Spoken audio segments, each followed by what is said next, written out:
Good morning, students. Welcome to our YouTube channel of our school, Shalem English Medium School. So, for a long time, you have been enjoying your vacations. So, now let's get back to our studies. Hope you are doing good. Everyone is fine in your families. So, in today's class, we are going to study SS Social Science, chapter number 1. Chapter number 1 says Arrival of Europeans in India, means how Europeans, the people of Europe came to India, settled in India, how they have started doing business in India. That are the things that we are going to study in this chapter. So let's start. We have learned in previous standard that many years ago our country was one of the leading countries in the world. Our country was distinct in the whole world. The people of various countries were being influenced by our culture and prosperity. Many people worldwide were eager to enter into trade with our country and earn wealth out of it. Okay, so in the previous classes we have studied that our country was one of the leading countries in the world. So हमने पिछले classes में हमने पढ़ा कि किस प्रकार हमारा country was a leading country, means हम बहुत एक अमीर देश माना जाता था India.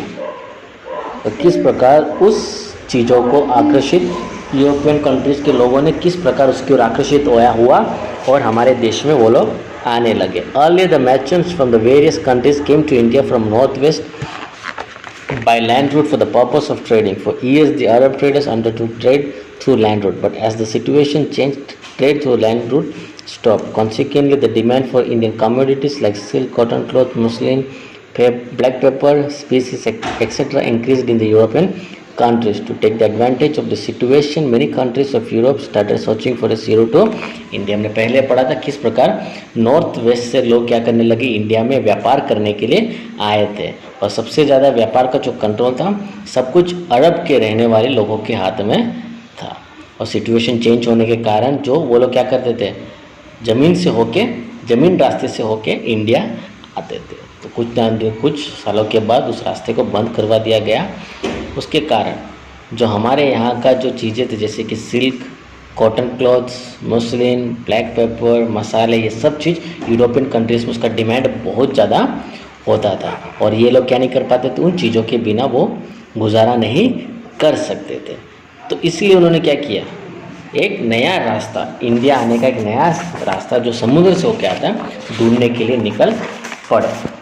Subsequently, many adventurous sailors of Europe and other countries started the search of sea route to India. Europe और दूसरे देशों के लोगों ने क्या किया, वहाँ के सेलर्स ने इस रास्ते को ढूंढने के लिए सफ़र में निकल पड़े. उसमें से number 1, the first one was Christopher Columbus. Columbus, an Italian explorer, was one of the brave sailors who ventured out to find the sea route to India.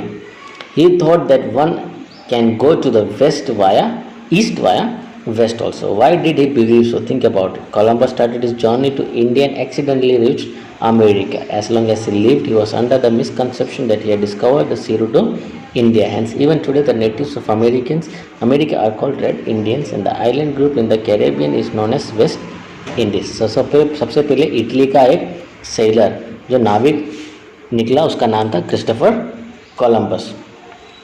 वो ईस्ट से वेस्ट जा सकते हैं उस पे ऊपर वो बिलीव करता था और वो इंडिया समझकर दूसरे एक देश में पहुंच गया, वो आज का अमेरिका कहलाता.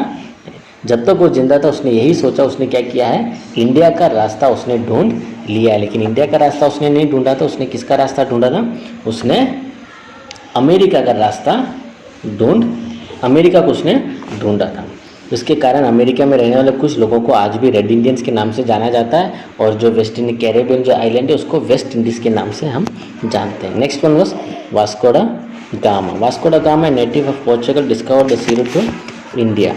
Encircled the Cape of Good Hope in South Africa and reached the port of Calicut on 22nd May 1498 after the crossing the Indian Ocean. The then ruling king of Calicut, Zamorin, gave permission to the Portuguese to trade. The Portuguese established a fort in Calicut for trade in 1500 century. They fortified it and appointed a commander-in-chief, namely Albuquerque, to safeguard the fort. Moving northwards, Albuquerque conquered Goa in 1506. Within a span of 100 years, the Portuguese took control of Mangalore, Cochin, Goa, Diu, Mumbai and island of Lanka. तो दूसरा जो उसके बीच में बहुत सारे लोग आए थे, लेकिन उसमें से हम सबके बारे में नहीं पढ़ेंगे। Next one was Vasco da Gama. Vasco da Gama जो पोर्चुगीज का था, वो इंडिया के रास्ता ढूंढने निकल पड़ा और केप ऑफ गुड होप जो साउथ अफ्रीका है वो होकर वो केरल में कैलिकट में पहुंच गया 22 मई 1498। कुछ टाइम वहाँ का किंग जैमोरिन, और जैमोरिन ने उसको व्यापार करने का परमिशन दिया। धीरे धीरे 100 साल के अंदर उन्होंने क्या किया, पोर्चुगीज़ ने मैंगलोर, कोचिन, गोवा, दीव, मुंबई और लंका के कुछ आइलैंडों के ऊपर उन्होंने क्या कर दिया, अपना कब्जा जमा दिया। एंड ऑफ पोर्चुगीज रूल, किस प्रकार पोर्चुगीज़ की जो हुकूमत थी वो ख़त्म हुआ। In the beginning of 17th century the Portuguese expanded the trade to Bengal.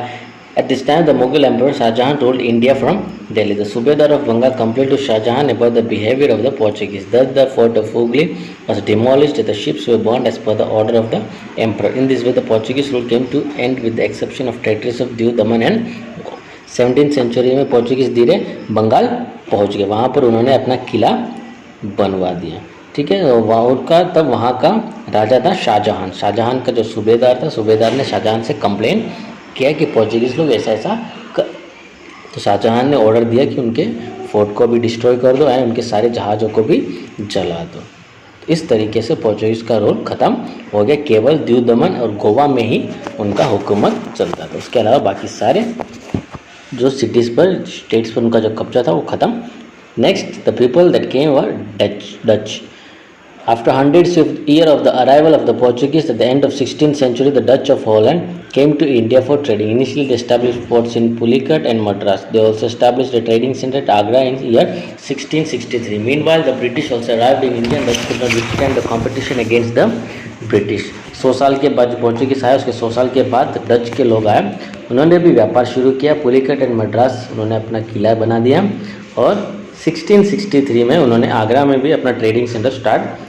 उसके बीच में ब्रिटिश वाले इंडिया पहुंच गए, लेकिन डच वाले ब्रिटिश वाला का सामना नहीं कर पाए, इसलिए डच वाले इंडिया छोड़ के चले गए। British interest in India during the rain of queen Elizabeth of England in year 1600 century, the British established the East India Company. This company belonged to merchants who wanted to increase their wealth by undertaking trade with India.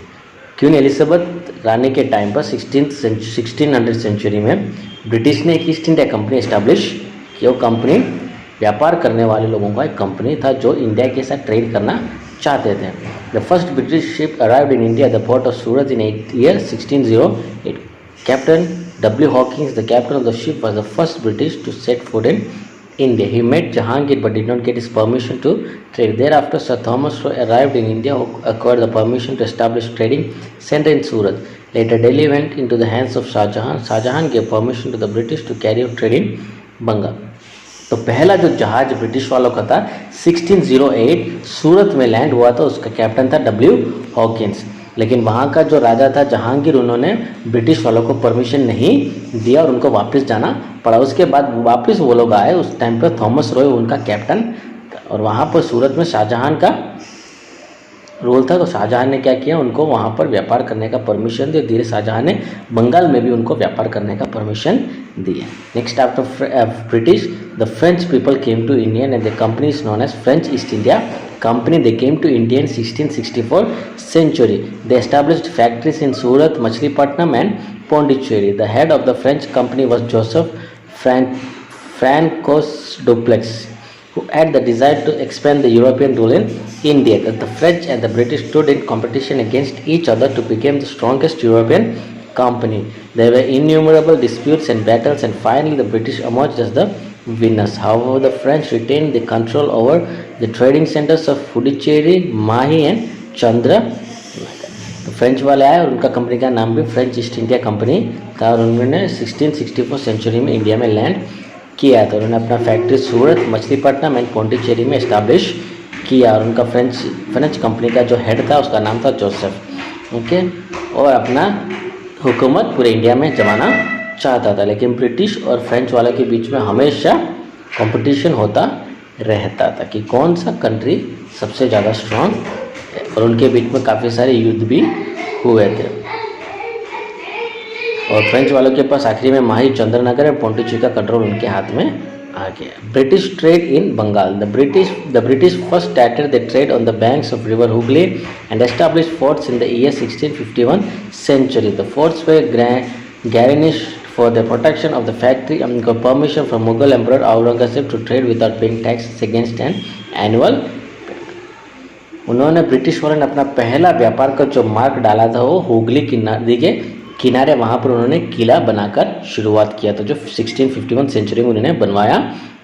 उन्होंने उस time का वहाँ का जो सम्राट था औरंगजेब, उससे permission लिया टैक्स नहीं पे करने का, क्योंकि वो साल में इतना पैसा क्या करते थे, वो जमा करते थे.